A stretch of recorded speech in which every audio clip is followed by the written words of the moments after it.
Hello friends, स्वागत है आप सबका आज की इस क्लास में। आज हम रीजनिंग का एक टॉपिक है गणितीय संक्रियाएं यानी कि मैथमेटिकल ऑपरेशंस, उसके कुछ क्वेश्चंस देखने जा रहे हैं और कोशिश करेंगे कि उनको ईजीएस्ट वे में कम से कम समय में कैसे कर सकें। तो इसके तरीके हम आपको बताएंगे। तो चलिए शुरू करते हैं।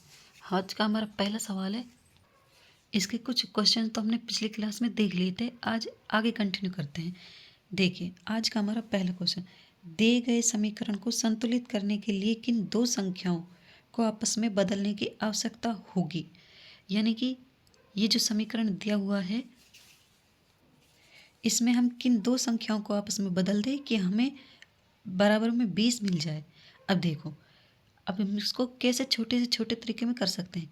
अब सबसे पहले ना, दी गई समीकरण में भाग के चिन्ह को देखा करो। भाग का चिन्ह यहाँ पर कहाँ है? ये है 95 भागित 9। अब ये देख कर देखो, क्या 95 में 9 का भाग जाता है क्या? सोच कर देखो, 95 में 9 का भाग जाता है? नहीं जाता। नहीं जाता, इसका मतलब है कि हमें 95 तो हर कंडीशन में बदलना ही है। 95 को तो बदलना ही पड़ेगा। अब ये देखो कि 95 किस किस ऑप्शन में है। किस ऑप्शन में? देखो, इसमें है 95 और 83, 711 और 95, 2 और 83, 9 और 2।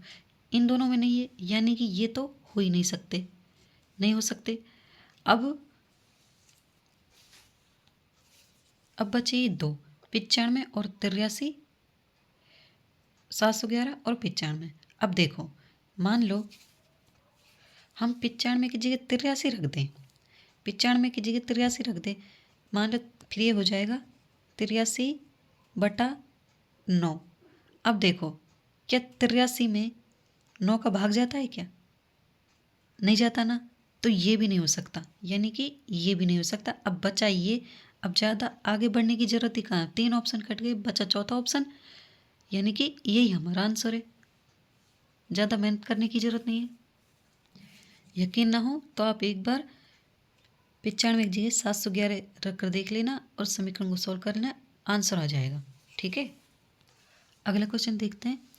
दिए गए समीकरण को सही करने के लिए कौन से दो चिन्हों को आपस में बदलना होगा। देखो, इसको हम बिना पेन चलाए कर देंगे। कैसे?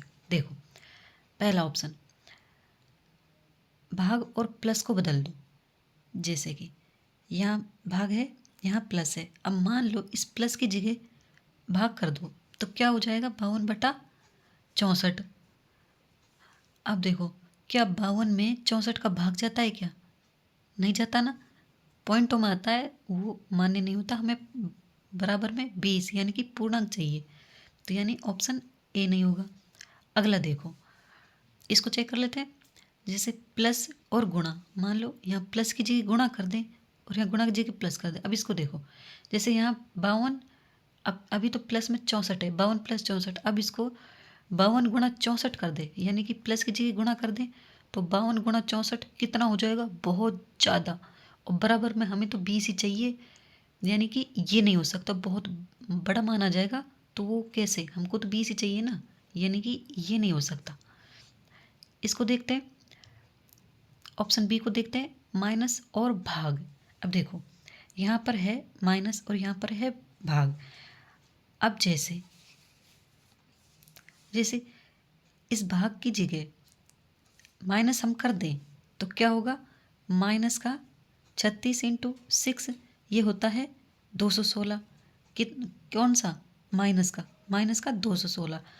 अब अगर ये संख्या -216 हो जाएगी, तो 52 और प्लस 64 ये जोड़कर कितना ले आएंगे?